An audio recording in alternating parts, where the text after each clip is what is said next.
Morning. आज सकाळीचे 6 वाजलेले आहेत. आज पहिला ब्लॉग टाकायचा प्रयत्न करायला लागले, बघू जमतंय का कसं. तर चला, ड्युटीचा टाईम झालेला आहे. आता ड्युटीला तर निघाले, बघू ड्युटीवर काय हाल हवाल होतं दिवसभर. तर दुपारचे 2 वाजले. आता सोनोग्राफीची ड्युटी संपली, आता डिलिव्हरी वार्डामध्ये ड्युटी आहे. सोनोग्राफी सुरू झालेली आहे, सुरुवात झालेली आहे. आता कसं ड्युटी होईल आणि दिवस कसं जाईल ते सांगता येत नाही.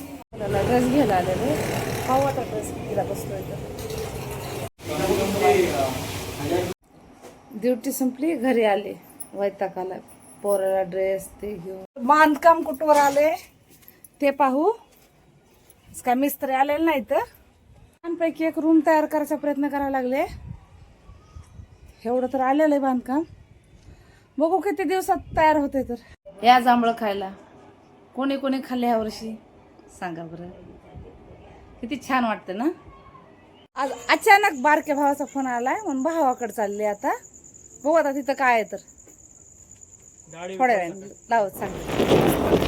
हवा सुटलेली चालले, तर उशीर झालेला आहे. पण त्याने अचानक कॉल केल्यामुळं चाललेले. आता काय कशासाठी बोलवलंय काय काही कल्पना नाहीये. तिथे गेल्यावर काय ते समजल.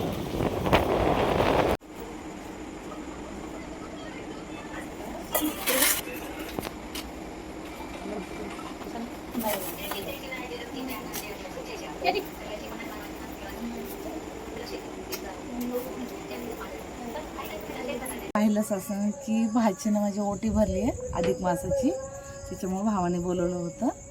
खूप खूप छान वाटलं. तुमची पण ओटी भरली का नाही तुमच्या भाचीनं मुलीनं, मला कमेंटमध्ये सांगा.